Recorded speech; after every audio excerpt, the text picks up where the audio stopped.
ticket. Uy, dito anak. Hatid namin saglit si Ate Zoe. Today ay Monday, July 15 dito. Hi Ate. I'm singing. You're singing? What are you singing? Euro Papa. Uso kasing kanta na yun dito. Yung Euro Papa. Euro Papa. Let's go! Si Daddy Teba pumasok na sa work. Pang ano siya today? Pang umaga. Pero kauwi niya mamaya. Alis kaming dalawa. Dala namin sa daycare yung mga bata. Kasi nga kukunin ko yung pinagawa kong salamin last time. Para luminaw na ulit ang ating paningin. Ang Kenneth, clingy na naman for today's video. Ilang minuto kami guys bago ko siya nalagay dito sa kanyang stroller. Kasi hindi ko siya pwedeng makarga. Diretso kami nito sa tindahan, bili ng tinapay. Kasi ayoko na nang bumibili na yung isang loaf. Puro lang, kalakalahati yung binibili ko every now and then. Punta ako dyan sa supermarket. Bili ako ng tinapay na kalahati. Kasi minsan kapag buo, tumitigas. Ayoko naman na i-freezer na. Malapit lang naman ang tindahan. Sabi ko kay Daddy Teban, bili na lang ako ng tigkala kalahati. Let's go anak. Last week na ng school ng Ate Zoe this week. Sige anak. Ay, Ay, saglit lang. Ay, hirap guys. Na siya, na-stuck. Ayun nga, last week na ng school ng Ate Zoe this week. Ay sus, ay sus. So, dapat matapos ko na ang yung likod. Kasi, bakasyon na ng mga bata. Maghapon na siya sa bahay. Kailangan meron siyang libangan. Summer na talaga. Ang sarap ng simoy ng hangin. At saka ng init ng araw pag magkasabay. Uy, ganda ng hortensia niya Isang ganun, iba-iba kulay. Nga. Parang mas yun, no? Iba-iba na ang kulay. Isang paganyan, isang hilera, kumbaga. Kumusta naman ang Kenneth natin? Ken? Ken? May nag-comment po sa inyo, sabi niyang ganon, siguro curious lang si Madam. Kasi sabi niya, bakit daw si Kenneth maputi at saka iba yung color ng hair niya. Maputi talaga si Kenneth. Nangangitim na nga siya ng medyo very slight. Pero maputi talaga siya. Nung kapanganak ko sa kanya, nakita nyo naman po yung ko, no? Yung birth vlog ko na nilabas ko siya. Maputi talaga siya, tsaka yung buhok niya, kulay brown talaga. Hindi naman brown na brown, dark brown. Kasi po nagmana po siya sa kanyang lolo. At ang kanyang lolo po ay ganyan, kaputi. British po kasi ang lolo ni Kenneth. Tsaka si Daddy Teban, maputi din naman po siya. Kaya maputi po si Kenneth. Nasa jeans po niya talaga yan. Na maputi. Sana po ay nasagot ko ang inyong katanungan, Madam. Nandito daan kami dito kay Waray. Ay, Waray. Oy, mali. Waray in Dutch. Nagkamali tayo. Hindi pala to si Waray in Holland. Nandito tayo kala. Sino ka dyan? Ayan ang mansion niya, Ayan ang mansion niya. Dinaanan namin kasi nahatid ko ng Zoe. Magbili ako ng bread. Sama ka sa amin. Ay, nakachinelas ka lang. Dito tayo. Mag-chismis muna tayo sa kapitbahay. Uso din ang dito, Maritesan. Yun, maganda yun. Alin? Yung Waray in Holland sabi. Tinan mo, inutusan pa ako. Chismisan muna kami. Wait lang, ha? Pagpagkal. Ang tahimik ng Kenneth natin pag nakikita kasi. Kinukurot mo siguro si Kenneth, no? Ay, hindi tumatawa nga.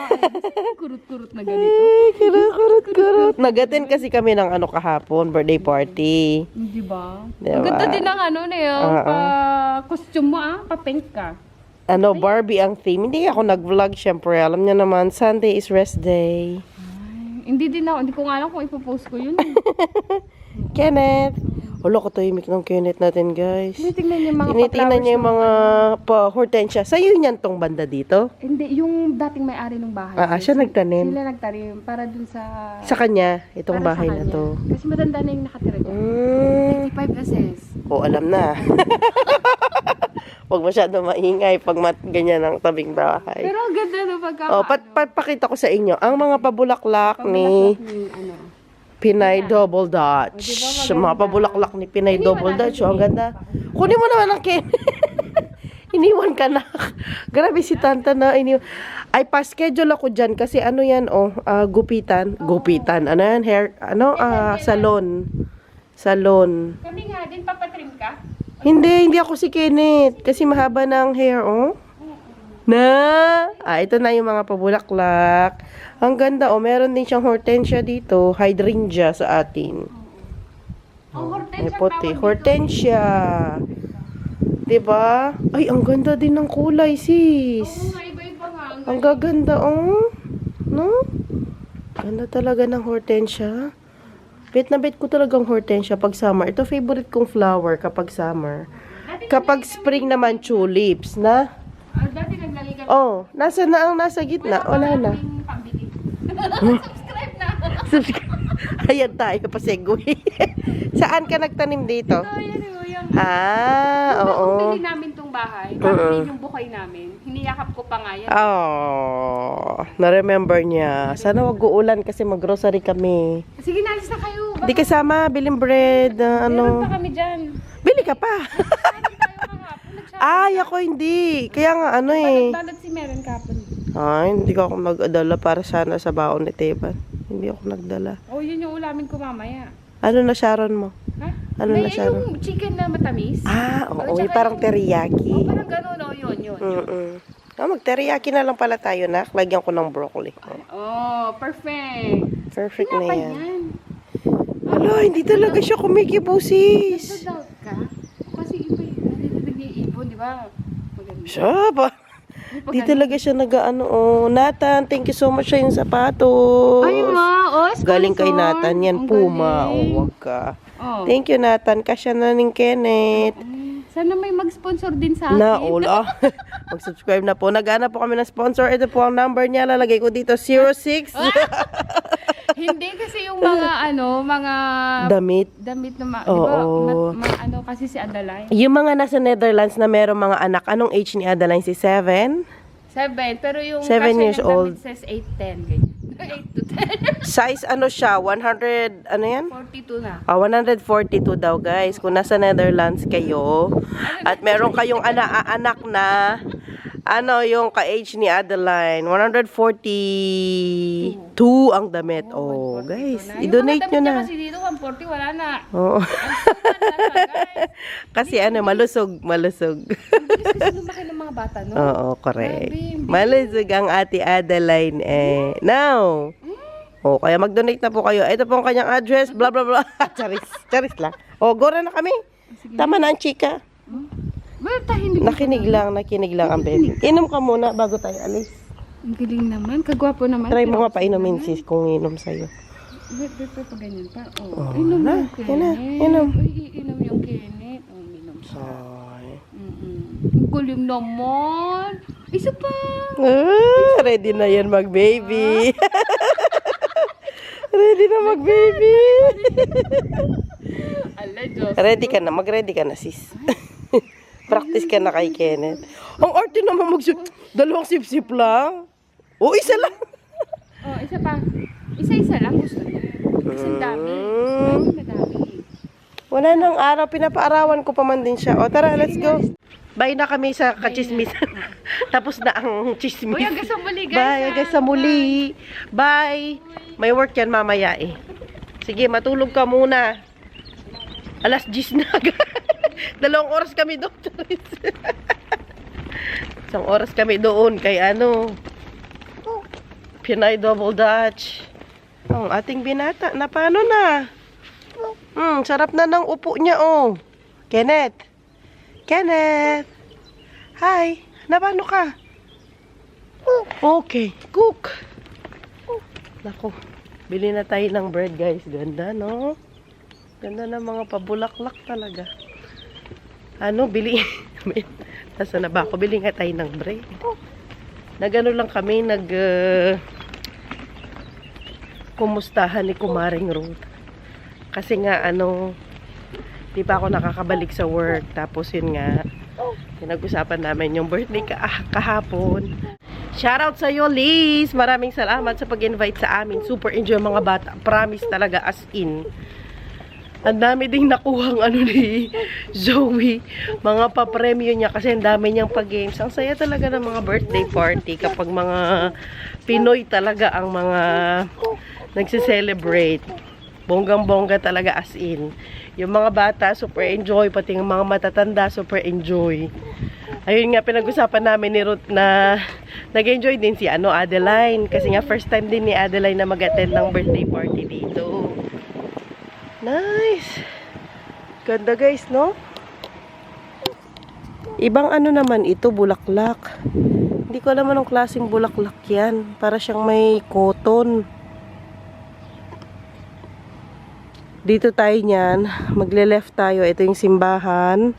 Magle-left tayo dyan. Yan na yung supermarket sa left. Ang ganda ng bahay na ito, oh. Dito yun sa harapan ng supermarket. Tapos, may dumadaan na naglilinis ng daan. Ganyan na naglilinis ng daan dito. Diba? Sana magwalis.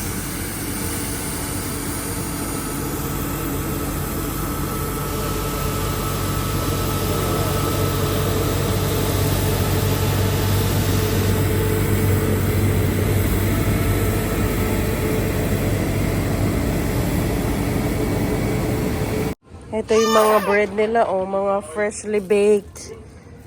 Ito half lang. Ganito lang ang gusto ko, kalahati lang. Ayan, Hindi mo yan kakainin na. Kuha tayo ng bread mo. Anong gusto mong bread? Kuha tayo ng croissant. Ayun. Kuha tayo ng croissant for Kenneth. This one. Ito? Tinapay na may yung raisins. Gusto mo to? No. No? Ayaw? Okay. Hanap pa kita. Wait lang, ha? Wait lang. Meron din sila yung mga freshly cooked. Kagaya ng mga to, croissant. Croissant na may ham and cheese.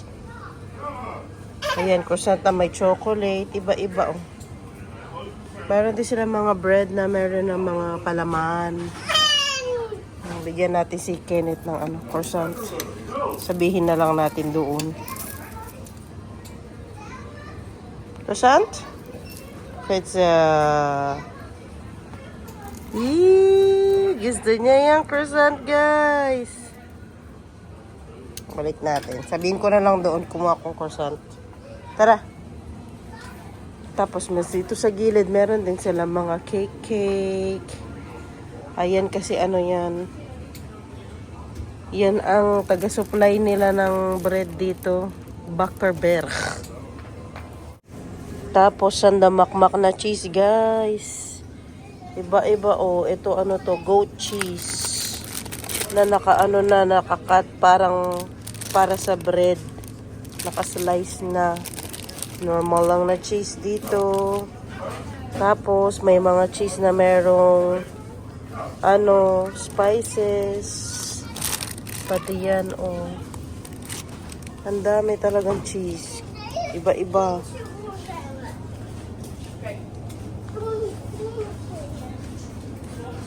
Ang galing, no? Automatic na yung pagwawalis ng daan. Wala ka makitang dito, yung mga nagsusweep ng street. Meron yung mga nagtatrabaho sa munisipyo. Naman yun sila? Mga nagtatanim na mga halaman sa daan. Sa gilid ng daan. Yung sa ginagawa nilang garden, ganyan. Pero wala kang makita talaga na naglilinis sa daan. Usually ganun, mga truck. Tapos mga, yun nga, paulit-ulit. Pasensya na guys. Di pa totally na-open yung ano ko. Yung wish ko for today. Ayun nga, yung sa daan. Ano may sinasabi ko? Ayun nga, yung mga nagwawali sa daan, wala. Yun, so ganun, automatic na lang. Isang tao na lang yung kailangan or dalawa dun sa sasakyan. Sila na maglinis ng daan. Kaya, kung mapansin ninyo, tuloy pa rin ang vlogging. Malinis ang daan. Kahit saan ka lumingon. Most of the time, pero hindi ko naman sinasabi lahat ng lugar sa Netherlands. Pero, most of the time, malinis ang daan. Kasi nga, regular sila. Regular ang yung truck na yun or sasakyan na yun na magwalis sa daan. Lalo na kapag, dito, yung taglagas, halos everyday sila naglilinis ng daan. Kasi nga yung mga dahon na nahuhulog, linisin talaga nila. Which is, nice naman. Nakikita mo naman na yung tax na binabayaran mo, nagagamit naman. Kasi mataas din ang namin dito, tax. Iba yung tax sa mga gamit. Pag bumili ka ng gamit, kagaya ng rice cooker, ganyan, TV. Iba yung tax nun. At saka iba din ang tax sa pagkain. Mas mataas yung tax sa mga gamit-gamit kaysa sa tax sa pagkain.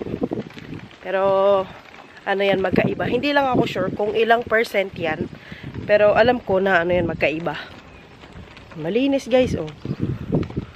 Malinis ang daan. Parang ako lang yung tao sa daan dito. Na dito, magte-10 na ng umaga.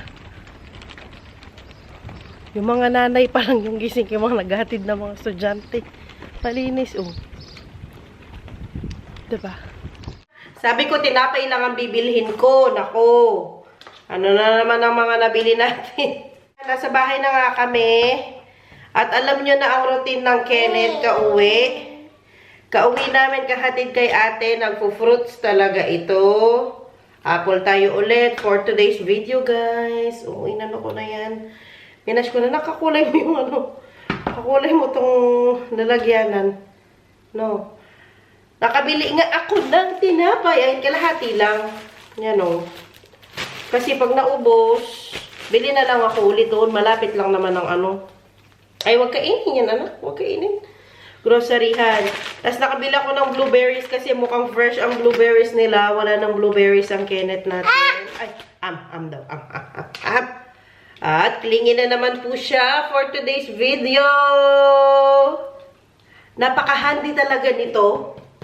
Itong ganitong... Anong tawag kasi dito? Nakalimutan ko kung tawag dito. Basta seat carrier, blah blah blah. Nakalimutan ni Mami. Grabe ako makakalimutin. As in. Tapos nakabili din ako ng... Saglit lang guys, ang ating binata. Akin na nga yan, Bi. Wag lang kainin, ha? Wag yan kainin. Nakabili din ako ng... maliliit na carrots. Snack kasi ito. Snack carrots. Ayan. Ipatry ko sa kanila. Di pa sila nag-try nito actually. Pero kumakain naman sila ng carrots. Pero yung fresh na maliit na ganyan, hindi ko pa sila napatry. Kaya ita-try ko yan sa kanila. Kung ayaw nila, di sa akin na lang. Hindi naman yan sayang. And then, ang palaman ng Ate Zoe, ham and cheese. Hindi man to ham actually. Siya? Parang sausage na nakaganito. Ay, hindi. Tapos, cheese nga, yung kaninang cheese. Tapos, nakabili din ako ng buy one, take one kasi, guys. Oh, buy one, take one yan. Quart nila dito. Parang yogurt, ganyan ang style. Buy one, take one na siya. Tapos, gulay. Yung nakaano na, syempre, yung naka-slice na beef. Pampinata. Tapos, toge. Gagamitin ko yan mamaya kasi magluto ako ng chicken. Igisa ko. Ay, ano yun? Nahulog? Oh, ito na lang. Yung sandok mo. Yung sandok mo. Mag-isa lang ako ng gulay, tas lagyan ko ng chicken. Ganyan ang lunch namin. Anong gusto? Gusto mo din ng yogurt? Kuha kita ng yogurt. Meron pa silang yogurt dito. Pero konti na lang ito na. Oh, konti na lang ito eh. Ihalo ko sa ano niya. Eh, hindi. Hindi gaganyanin. Ang bango. Ihalo ko sa kanyang apple. No, halo natin. Ayan. Apple and yogurt is always a good idea. Good job. Katapos nito, alam nyo na, idlip na ang ating Kenneth. Huwag mo yan sasandukin, anak. Nang makaluto na ako. Siya, apa. Ibang yogurt po yan. Na, idlip ang Kenneth. Idlip ang Kenneth. Anong gusto? Ay, try natin ito. Baka magustuhan niya. Try mo yan, carrot. Sige. Eaton mo, Eaton. Try mo. Mukhang ayaw niya, guys. Mukhang ayaw niya. Ayaw niya. Binigay sa akin. Ay, sige. Binigay niya sa akin, oh. Ayaw niya talaga.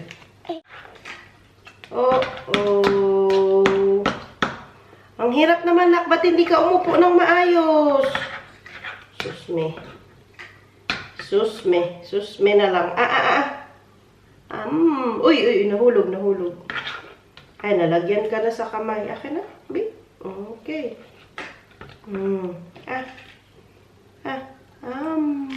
Uy, gusto niya, guys. Apple na may yogurt. Hala, nalagyan na ikaw. Sige.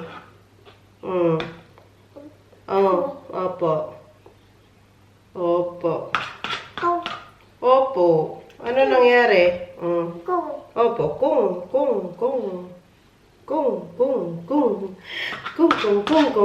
Paubos na. Very good ang ating baby. Paubos na niya. Opo. Gusto mo yung isang yogurt pa? Ubusin muna natin itong isa, ha? Huwag mo na yung buksan. Last! Uy, meron pa pala. Konti na lang. I promise. Ubus na, guys!